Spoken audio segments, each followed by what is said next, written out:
The Sneetches by Dr. Seuss.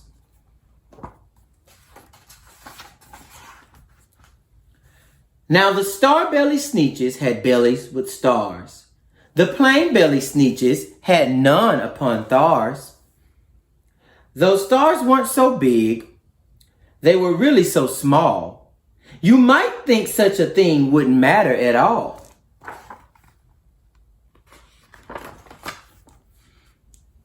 But because they had stars, all the star-belly Sneetches would brag. We're the best kind of Sneetch on the beaches. With their snoots in the air, they would sniff and they'd snort. We'll have nothing to do with the plain belly sort. And whenever they met some, when they were out walking, they'd hike right on past them without even talking. When the star-belly children went out to play ball, could a plain belly get in the game? Not at all. You only could play if your bellies had stars, and the plain belly children had none upon thars.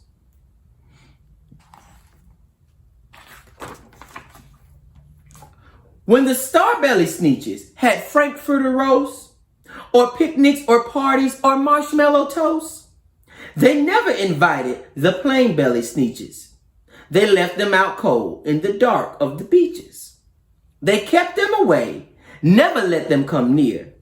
And that's how they treated them year after year.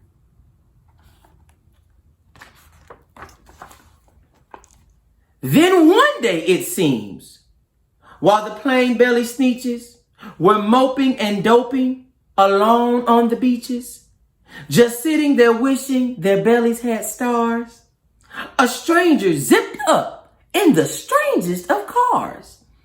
"My friends," he announced, in the voice clean and neat, "my name is Sylvester McMonkey McBean, and I've heard of your troubles.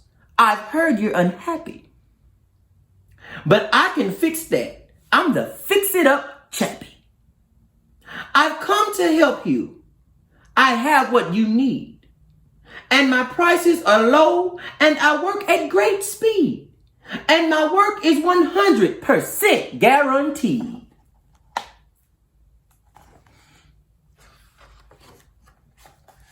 Then quickly, Sylvester McMonkey McBean put together a very peculiar machine, and he said, "You want stars like a star-belly Sneetch? My friends, you can have them for $3 each. Just pay me your money and hop right aboard." So they clambered inside. Then the big machine roared. And it conked and it bonked and it jerked and it burped and it bopped them out. But that thing really worked. When the plain belly Sneetches popped out, they had stars. They actually did. They had stars upon thars.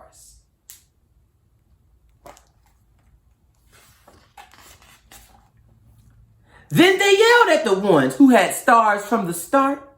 "We're exactly like you. You can't tell us apart. We're all just the same, now you snooty old smarties. And when we come, and now we can come to your Frankfurter parties." "Good grief," groaned the ones who had stars from the first. "We're still the best Sneetches, and they are the worst. But now, how in the world will we know?" they all frowned, "if which kind is what, or the other way round."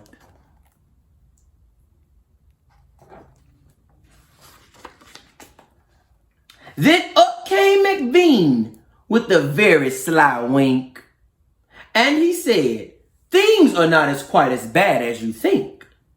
So you don't know who's who. That's perfectly true. But come with me, friends. Do you know what I'll do? I'll make you again the best Sneetches on beaches. And it will only cost you $10 eaches."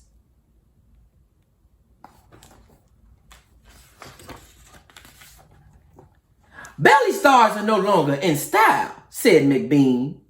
"What you need is a trip through my star-off machine.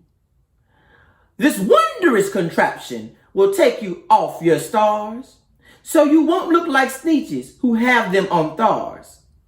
And that handy machine, working very precisely, removed all the stars from their tummies quite nicely.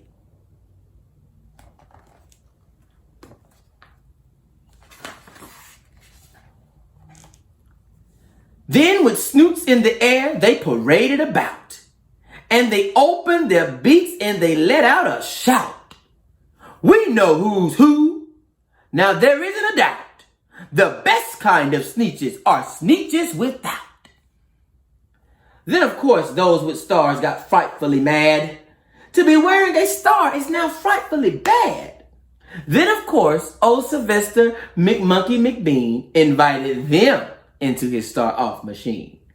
Then, of course, from then on, as you probably guessed, things really got into a horrible mess.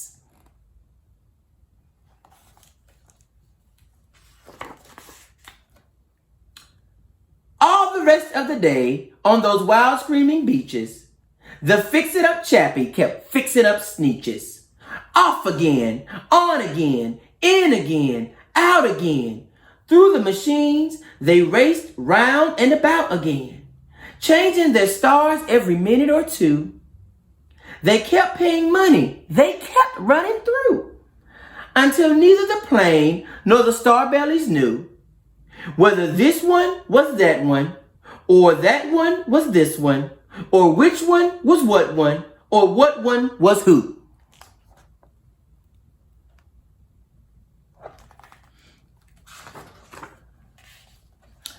Then, when every last cent of their money was spent, the fix-it-up chappie packed it up and he went.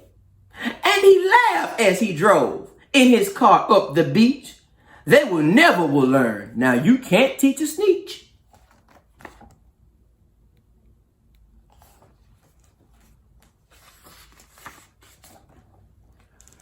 But McBean was quite wrong. I'm quite happy to say that the Sneetches really got quite smart on that day. The day they decided that Sneetches are Sneetches, and no kind of Sneetch is the best on the beaches. That day, all the Sneetches forgot about stars and whether they had one or not upon thars. The Sneetches by Dr. Suess.